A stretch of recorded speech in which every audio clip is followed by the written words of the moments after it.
Welcome back to our YouTube channel.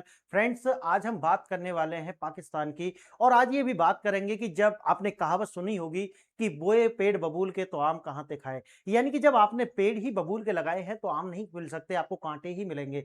और वास्तव में ये एग्जैक्ट अप्लाई होता है पूरी तरीका से पाकिस्तान पर और पाकिस्तानियत पर। देखिए, पाकिस्तान 3 मोर्चे पर जो है वो घिर चुका है। ये जो पाकिस्तान है ये 3 मोर्चे पर कहाँ-कहाँ घिरा है, पहले ये समझिए। देखिए, एक ओर तो इनको जो है ईरान जो है वो होने वाला है। कारण क्या है? आप जानते हैं कि जो शहबाज शरीफ है और आसिम मुनीर जो है वो अभी सऊदी अरब भी गए हुए थे और वहां पर वो यात्रा में गए थे। और आप जानते हैं क्योंकि प्रिंस हैं सऊदी अरब के, उनके द्वारा उनको तलब किया गया था और इनको बुलाया गया। अब क्यों बुलाया गया? क्योंकि अब उनके बीच में एक पैक्ट जो है वो सिग्नेचर हुआ था और उसके तहत ये था कि देखिए, अगर पाकिस्तान पर अटैक कराया जाएगा तो वो सऊदी अरब पर भी अटैक माना जाएगा और सऊदी अरब पर अगर कोई अटैक करेगा तो वो पाकिस्तान पर अटैक माना जाएगा। इसका मतलब है कि आज जो ईरान के द्वारा सऊदी अरब पर जो अटैक किया जा रहा है उसको पाकिस्तान पर अटैक माना जाए और इसीलिए पाकिस्तान की जो आर्मी है वो जाकर के अब ईरान से लड़े। ये है दूसरा। दूसरा ये है कि देखिए, जो पहला तो कारण ये मैंने आपको बता दिया। दूसरा है कि आप जानते हैं कि डोनाल्ड ट्रंप जो है वो भी चाहते हैं कि पाकिस्तान जो है वो ईरान पर हमला करे ईस्टर्न साइड से। और क्योंकि ऐसा मैंने पीछे भी एक वीडियो बनाई थी, मैंने उस समय भी बताया था, क्योंकि कारण ये है कि इनके जो भी मिसाइल असेट्स हैं वो ईस्ट की साइड ही जो है उनके साइलोज जो है बने हुए हैं। तो ये जो साइलोज को अगर नष्ट करना है तो पाकिस्तान की ओर से जो अटैक होने वाले हैं वो सबसे ज्यादा बेस्ट होंगे। क्योंकि आप ये भी जानते हैं कि अभी जो ईरान के पास में लगभग 3000 मिसाइल्स थी। ठीक है, अंतरराष्ट्रीय डेटा बताता है कि 3000 मिसाइल्स थी, जिनमें से लगभग 700 मिसाइल जो है अब तक ये फायर कर चुके हैं। और अभी बताया जा रहा है कि लगभग 2000 के अप्रोक्सीमेट, क्योंकि बहुत सारी ऐसी होती है जो ऑपरेशनल नहीं होती, तो 2000 के अप्रोक्सीमेट इनके पास में अभी भी ऐसी मिसाइल्स हैं जिनको ये लॉन्च कर सकते हैं आने वाले समय में। तो आप देखिए, इनको जहां पर इनके साइलोज हैं अगर इनको वहीं पर हिट करना है तो पाकिस्तान की आवश्यकता लगेगी और इसीलिए जो है इसको बुलाया गया है सऊदी अरब के अंदर। पहला तो हो गया ईरान के साथ, दूसरा हो जाएगा अफगानिस्तान के साथ। यानी कि आप जानते हैं कि अफगानिस्तान में जो तालिबान है वो लगातार इनके जो वेस्टर्न बॉर्डर है वहां पर जो है कार्रवाई लगातार किए हुए है। नूर खान एयरबेस हो या फिर पंजाब के जो इनके जो खासकर वीवीआईपी एरिया है वहां पर भी जो है लगातार अटैक किए गए हैं अफगानिस्तान के ड्रोन्स के द्वारा। अब देखिए, तीसरा कौन सा देश है? वो है इंडिया। आप जानते हैं कि भारत के द्वारा ही अपनी जो मिलिट्री का मोबिलाइजेशन है वो एलओसी की ओर कर दिया गया है। इसका मतलब यह है कि अब पाकिस्तान को उसी मात्रा में या उसी देशों में अपने जो ट्रूप्स हैं उनका मोबिलाइजेशन करना पड़ेगा एलओसी की ओर। अब ये तो इनके सामने तीन जो है अब समस्याएं आकर के खड़ी हो चुकी हैं। इतना ही नहीं, इनके सामने समस्या एक आईएमएफ की भी है। आईएमएफ से आप जानते होंगे कि इनको अगर लोन लेना है तो बिना अमेरिका के तो मिलेगा नहीं, क्योंकि 2 मीटिंग्स जो है वो फिक्स थी आईएमएफ के साथ में, लेकिन इनके साथ वो मीटिंग हुई नहीं है। क्यों? क्योंकि अभी ये फाइनल नहीं हुआ है कि जो पाकिस्तान है वो कब से अटैक करना शुरू करेगा ईरान को। अगर ये फाइनल हो जाएगा तो इनको जो है फिर दोबारा से लोन दे दिया जाएगा आईएमएफ के द्वारा। अब तक ये लगभग 24 बार, कितनी बार? 24 बार आईएमएफ से लोन ले चुके हैं। साथ ही साथ में ये जो घटना है इसी की वजह से पाकिस्तान ने अपने रक्षा बजट में 20% की वृद्धि की है। और एक जो सबसे बड़ी सामाजिक समस्या इनके यहां खड़ी हुई है कि देश के 40% जो लोग हैं, देश के 40% जो लोग हैं वो चाहते हैं कि पाकिस्तान में रहना ही नहीं है। अब देखिए, इसे लोग अलग अलग तरीका से देख सकते हैं कि पाकिस्तान में लोग हैं और वो बाहर जाना चाहते हैं। इसे थोड़ा सा अलग तरीका से अगर आप जानते हैं इस आइडियोलॉजी को, तो आप समझ लीजिए कि ये जिससे परेशान होकर भाग रहे हैं ना 40%, ये जहां जाएंगे ये वहां दूसरा पाकिस्तान बना देंगे। क्यों? पाकिस्तानियत दिमाग में है। जैसे अफगानिस्तान के लोग कहां गए? वो ब्रिटेन गए, वो स्विट्जरलैंड गए। इसी तरीका से आपने देखा होगा जब अरब स्प्रिंग आई थी 2013-14 के आसपास, तो उस समय पे युगांडा से लेकर के, लीबिया से लेकर के आपका इराक, ईरान, सीरिया, सारे लोग कहां गए थे? वो जर्मनी गए थे, वो ब्रिटेन गए थे। पोलैंड ने तो अपने यहां जाने नहीं दिया था उनको, ब्रिटेन के अंदर चले गए थे, कुछ अमेरिका के अंदर। लेकिन बाद में क्या करने लगे? वो वहीं जाकर के फिर दोबारा से कि हमें सरिया चाहिए, सरिया लॉ चाहिए, इस्लामी कानून चाहिए। इसका मतलब है कि जिसकी वजह से वो भागे उसी को फिर दोबारा से चाहने लगे। इसका मतलब है कि ये कोई सामान्य लोग नहीं होते हैं। इसीलिए ये क्या चाहते हैं उस पर भी ज्यादा चर्चा की आवश्यकता नहीं है। अब देखिए, अफगानिस्तान और टीटीपी जो है लगातार हमला कर रही है। शुरू में मैंने बता दिया, ऑपरेशन सिंदूर में भारत के द्वारा इनको अच्छे से निपटाया गया और जो इनकी जितनी भी इनकी फिजिकल असेट्स थी और डीप स्ट्राइक करके उनको नष्ट किया गया। और तीसरा जो है ईरान में, अब जैसा आपको बताया है कि ईरान और बलूचिस्तान, क्योंकि बलूचिस्तान वाला जो एरिया है वहां तो इनकी लगातार आप जानते हैं बीएलए इनकी पिटाई लगा ही रहा है, बलूचिस्तान लिबरेशन आर्मी। और ईरान के अंदर अगर ये जाते हैं तो इनको कौन सा एरिया करना पड़ेगा, बलूचिस्तान वाला एरिया, और बलूचिस्तान में पहले से ही इनकी जो है पूरी घात लगाए बैठे हुए हैं बीएलए वाले। तो ये एक तरीका से बारूद के ढेर पर जो है ये कंट्री बैठा हुआ है। और वास्तव में जो मैंने शुरू में बताया कि इनके द्वारा और इनके लिए यही जो है वो सही है। कारण यह है क्योंकि इन्होंने हमेशा पेड़ जो है वो बबूल के ही बोए हैं, इनके लिए यही फल मिल रहा है, इनके कांटे ही कांटे हैं। देखिए आगे बढ़े उससे पहले आपको दो प्रश्नों पर विचार करना होगा। ये जो दो प्रश्न हैं अगर आप जानते हैं तो वेल एंड गुड, अदरवाइज आपको लास्ट वाली स्लाइड पर इन दोनों के विस्तृत आंसर्स मिल जाएंगे जो आपके एग्जाम के लिए महत्वपूर्ण है। पहला देखिए, ऑपरेशन सिंदूर और भारत की रणनीतिक प्रक्रिया के संदर्भ में निम्नलिखित में से कौन सा परिणाम पाकिस्तान के न्यूक्लियर ब्लफ। देखिए अब जानते हैं न्यूक्लियर ब्लफ क्या होता है, मतलब जानते होंगे आप कि पाकिस्तान क्या कहता था पहले कि हम एटॉमिक पावर हैं, हम एटॉमिक पावर है, एटॉमिक हमने क्या वैसे ही बना करके रखे हुए हैं, ऐसा बोलता था। थोड़ी भी बात हो जाए, पहले तो धमाके कराता था, आतंकवादी घटना भारत के अंदर कराता था, और जब भारत कार्रवाई करने की सोचता था तो कहता था कि हम तो न्यूक्लियर पावर है, हम तो एटॉमिक बम मार देंगे। लेकिन भारत ने क्या किया, आपने देखा कि पहलगाम में या फिर उससे पहले जो हमारे सैनिकों के ऊपर जो आतंकी हमले हुए, भारत ने लगातार इनके जो जाकर के डीप स्ट्राइक की, लेकिन ये एटॉमिक वेपन तो चला ही नहीं पाए। इसका मतलब क्या है कि ये जो डर दिखाया जा रहा था वो डर सिर्फ और सिर्फ क्या था, सिर्फ एक डिटरेंस था। जैसे ही भारत ने उसको तोड़ दिया तो ये ब्लफ भी जो है हमेशा के लिए खत्म हो गया। सबसे सटीक क्या दर्शाता है ये पूछा, पहला देखिए पारंपरिक युद्ध सीमाओं को न्यूक्लियर थ्रेशोल्ड्स के नीचे विस्तार, दूसरा केवल नौसैनिक नाकेबंदी तक सीमित सैन्य कार्रवाई, तीसरा विदेशी शक्तियां जैसे तुर्की द्वारा तत्काल हस्तक्षेप, और चौथा आईएमएफ बेल आउट का सामरिक हथियार के रूप में प्रयोग। अगर आप जानते हैं तो ठीक है, नहीं तो मैंने जैसे बताया आपको मिल जाएगा। दूसरा प्रश्न देखना, पाकिस्तान के वर्तमान थ्री फ्रंट वॉर परिदृश्य में अजीत डोभाल डॉक्ट्रिन का मुख्य आधार क्या माना जाता है। देखिए अजीत डोभाल डॉक्ट्रिन के लिए मैं अलग से वीडियो पहले ही बना चुका हूं। अजीत डोभाल डॉक्ट्रिन बिल्कुल वही है जो इनके जनरल जियाउल हक के द्वारा जो बनाई गई थी, और भारत को 1000 कट्स जो देने की बात की गई थी। भारत के अंदर इन्होंने K2 पर कार्य किया था। आप जानते होंगे K2 मतलब है खालिस्तान, पहला के क्या है K1 खालिस्तान, और K2 मतलब है कश्मीर। यानी कि दो ऐसे फ्रंट भारत के अंदर इन्होंने खोले हुए थे, और इनकी ये पाकिस्तान की एक डॉक्ट्रिन थी, पूरी तरीका से जियाउल हक के समय में शुरू हुई थी, और बाद में इसको जो है लगातार पाकिस्तान के द्वारा आज तक अपनाया जाना रहा कि खालिस्तान यानी कि जितने भी जो हमारे बीच में क्या देश में थोड़ी सी भी दरार है उनको ज्यादा बड़ा किया जाए, और कश्मीर की जो स्थिति है वो इसके लिए देनदार है। अब वो कहता है कि ये जो डोभाल डॉक्ट्रिन है ये सिर्फ वही डॉक्ट्रिन है जो पाकिस्तान ने अपनाई थी। देखेंगे इसको मैं आगे एक वीडियो लेकर आऊंगा। देखिए क्या कह रहा है कि इसका आधार क्या है, पहला 3 मोर्चों पर एक साथ पूर्ण पारंपरिक युद्ध घोषणा, दूसरा बिना सीधे युद्ध के आंतरिक विखंडन और छद्म रणनीतियों का उपयोग करना जो मैंने अभी आपको बता दिया, तीसरा सीपैक की सुरक्षा के लिए चीनी सैनिकों का सीधा आमंत्रण, और चौथा मध्य पूर्व के संघर्षों में पाकिस्तान की सक्रिय भागीदारी। इसका मतलब है कि जो पाकिस्तान की जो डॉक्ट्रिन थी अजीत डोभाल डॉक्ट्रिन वही है कि देश के अंदर देखिए कि कहां कहां पर इनके बीच में फॉल्ट लाइन है, और वो जो फॉल्ट लाइन है जो दरारें हैं उनको और चौड़ा किया जाए। जैसे आप जानते हैं कि बलूचिस्तान बीएलए हो गया, इधर आप देख रहे होंगे कि डूरंड लाइन पर अफगानिस्तान का जो मैटर है, यानी कि जहां जहां पाकिस्तान को चोट दे सकते हैं वहां वहां चोट दी जाए, और बाकी अननोन गनमैन तो आप जानते हैं ये है। अब देखिए ईरान जो है फ्रंट 3 है, भारत फ्रंट 2 है, और पहला फ्रंट जो खोला हुआ है अफगानिस्तान की साइड से, और एक फ्रंट तो अंदर ही है बीएलए, ये भी आप जानते हैं। अब क्या होता है इसे भी देखिए, वैश्विक भटकाव और 3 फ्रंट की वास्तविकता, दुनिया के कैमरे मध्य पूर्व पर केंद्रित हैं जबकि एलओसी से उठते हुए धुएं को नजरअंदाज जो है किया जा रहा है। स्वयं रक्षा मंत्री की सुक्रोक्ति यह है कि इजराइल, अफगानिस्तान और भारत मिलकर पाकिस्तान के विखंडन की ओर आगे बढ़ रहे हैं। यानी कि पाकिस्तान का टूटना भारत के लिए बहुत जरूरी है।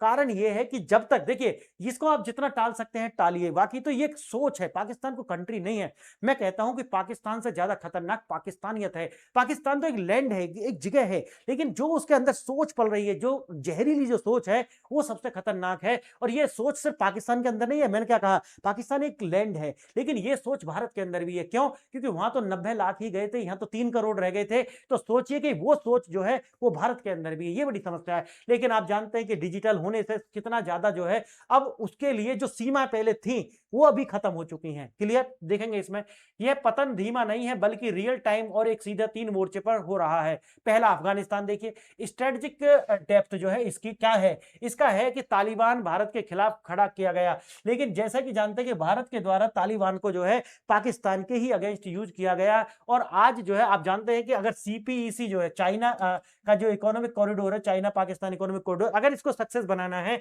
तो अब भारत के साथ चाइना पंगा ले नहीं पाएगा, कारण नहीं तो सीपीईसी बलूचिस्तान से निकल कर जाएगा, सिंध से निकल कर जाएगा और वहां पर जो है भारत के असेट्स हैं, आप जानते हैं इसको भी।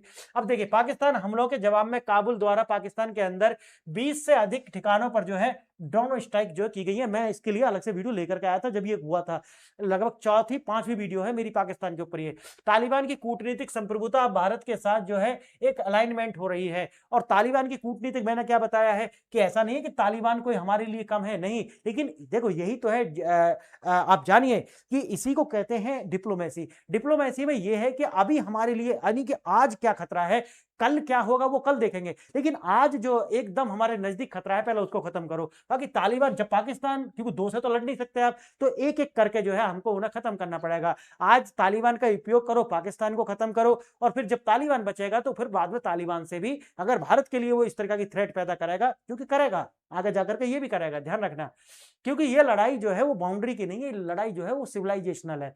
आगे देखना, भारत और ऑपरेशन सिंदूर 88 घंटे का प्रहार, 2025 88 घंटे का संयुक्त सैन्य अभ्यास, 11 पाकिस्तानी एयरबेस सब तोड़ दिए गए थे। देखो इसके लिए मैंने अलग से वीडियो बनाई थी कि ऑपरेशन सिंदूर के अंदर क्या हुआ था। जैसे मोहम्मद हो गया या लश्कर तोयबा हो गया, इनका जितने भी जो फिजिकल असेट्स इनके थे, इनके कमांड जितने मुख्यालय थे, सबको जो है नष्ट कर दिया गया था भारत के द्वारा। और कहा तो मैंने, जैसे कि देखो पहले भी वीडियो बनाई थी, मैंने क्या बताया था कि ये जो नूर खान एयरबेस है जब से ज्यादा चर्चा में आया था जब भारत ने यहाँ पर एक एकदम प्रिसाइज स्ट्राइक की थी और यहाँ से लीकेज की खबर आई थी और अमेरिका तुरंत एक्टिव हो गया था। उसी तरीका से भारत के अंदर भी पीस पीस के जो अपील करता थे, ये भी पाकिस्तान के गुर्गे हैं, याद रखना इसको कि हमें पीस चाहिए, समझिए, वो पीस नहीं, अगर भारत पिट रहा होता तो ये अलग तरीका के होता, फिर पीस नहीं चाहिए, समझिए, अगर भारत का अपर हैंड है तो पीस चाहिए, अगर पाकिस्तान, जो कि कभी हो नहीं सकता, तो पीस नहीं चाहिए। फिर ये वो लोग हैं। आगे देखना, 40 साल पुराना न्यूक्लियर जो ब्लफ है वो पूरी तरीका से खत्म कर दिया भारत के द्वारा। इसके जिस तरीका से पाकिस्तान के अंदर जाकर के उनके एयर डिफेंस सिस्टम को नष्ट किया गया, उनके जो परमाणु जो उनके इंस्टॉलेशंस थे वहां पर जो है हमारे जो ब्रह्मोस वगैरह ने जाकर के डीप स्ट्राइक जो की, उसके बाद में ये हमेशा के लिए खत्म हो गया कि पाकिस्तान कभी भी आप पर जो है कभी भी जो है वो एटॉमिक वेपन का यूज करेगा। क्यों? मैंने पहले बताया कि वो अमेरिका के हैं ही, पाकिस्तान के हैं ही नहीं, वो तो अमेरिका की असेट्स हैं। अमेरिका की असेट्स जो है वो पाकिस्तान के अंदर है, इसलिए पाकिस्तान उनका कभी यूज नहीं करेगा। आप जैसे ही उन्हें स्ट्राइक करोगे अमेरिका तुरंत जो है वो एक्टिव हो जाएगा। उससे पहले तो अमेरिका क्या कह रहा था, देखिए दोनों देश हैं, वो हजारों साल से लड़ रही सभ्यता है, तो वो अपने आप सुलटा लेंगे। जैसे ही अमेरिका के असेट्स पर जो हमला हुआ, अमेरिका तुरंत कहने लगा कि रोको रोको, मैंने बार रुकवाइए, मैंने बार रुकवाइए। देखिए आज से जैसे, और देखिए, अरे सेना नाकेबंदी, भारतीय नौसेना की मूक लेकिन घातक उपस्थिति तुर्की या फिर किसी अन्य देश आने वाली हर संभावित सैन्य मदद के रास्ते को पूरी तरीका से सील कर दिया गया है पाकिस्तान के लिए। भारत का तो देखिए आप देखेंगे कि जो हार्मुज स्ट्रेट है वहां से भारत को तो पूरी तरीका से जो है छूट है। हमारी एलएनजी भी वहां से आ रही है, हमारे क्रूड ऑयल्स भी। देखो भारत कोई ऐसा नहीं है कि जो हार्मुज है वह पर निर्भर है, ऐसा कुछ नहीं है। भारत लगभग 40 देशों से जो है अपने ऑयल प्रोडक्ट्स जो है या क्रूड ऑयल्स वगैरह, एलएनजी हो गए, ये सब कुछ खरीद रहा है। पहले 27 से खरीदता था, अब 40 हो गया, पहले 27 से था अब 40 है, तो भारत के सामने नहीं। लेकिन भारत ने जो है पाकिस्तान में ज्यादा से ज्यादा जो है ब्लॉकेड करने का कार्य किया है, जो कि बहुत अच्छी खबर है। भारतीय एयर डिफेंस सिस्टम ने पाकिस्तान की ओर से आने वाले 99% ड्रोन मिसाइल को हवा में ही जो है ध्वस्त कर दिया है। इसके बावजूद पाकिस्तानी अपनी जनता को वीडियो जो है दिखा करके, ये नैरेटिव वारफेयर में अलग से इसके लिए वीडियो लेकर आऊंगा कि किस तरीका से जमीन पर लेकिन भारत ने इसमें बहुत अच्छा कार्य किया है। उस वीडियो में आप देखेंगे कि भारत ने ये जो इंफॉर्मेशन वारफेयर है, इससे किस तरीका से हम आगे जो आने वाले समय में कभी ऐसा ना हो कि युद्ध हम जीते लेकिन पूरी दुनिया में प्रेजेंट ऐसा किया गया पाकिस्तान के द्वारा कि इन्होंने युद्ध जीत लिया है। सोचिए इस बात को। तो यहां पे कमी थी लेकिन उसको भी हमने पूरा कर दिया गया है।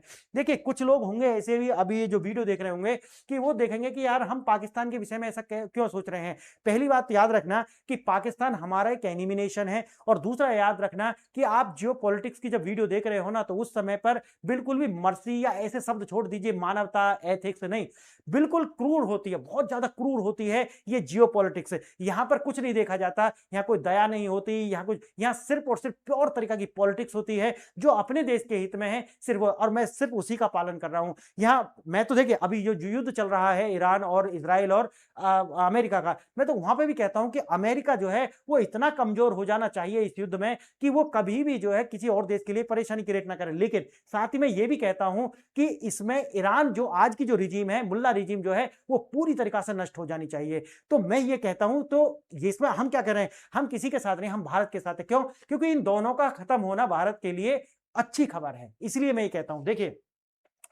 पश्चिम सीमा पर घेराबंदी, भारत के द्वारा इनकी जो पश्चिमी सीमा है बलूचिस्तान के अंदर, मैंने जैसे कि बताया आज़ादी के बाद से ही वहाँ पर देखो थी ये सब चीज़ें, लेकिन भारत ने बाद में जाकर के इसको भी हवा देना शुरू किया और ये आज एक बहुत बड़ा आंदोलन जो है बीएलए के द्वारा और वहाँ बन चुका है और पाकिस्तान ने भी उसमें बहुत बड़ा जो है इन्वेस्ट किया है। जैसे मैंने आपको बताया कि इनकी आर्मी ने अपने ही लोगों पर जो है अत्याचार किए हैं। इसीलिए आज जो बलूचिस्तान की जो समस्या है, उन लोगों के हक और हकूक की जो लड़ाई है।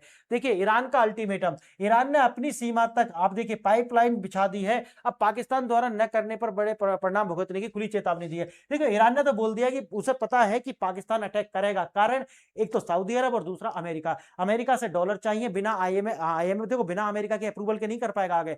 अमेरिका से डॉलर चाहिए और साथ ही साथ जो सऊदी अरब है उसके साथ जो डिफेंस डील है इनकी, उसको भी पूरा करना है। तो इसीलिए इनको इस युद्ध में अगर ये युद्ध थोड़ा और चलता है तो इन्हें इसमें शामिल होना ही पड़ेगा और कोई चारा इनके पास नहीं है।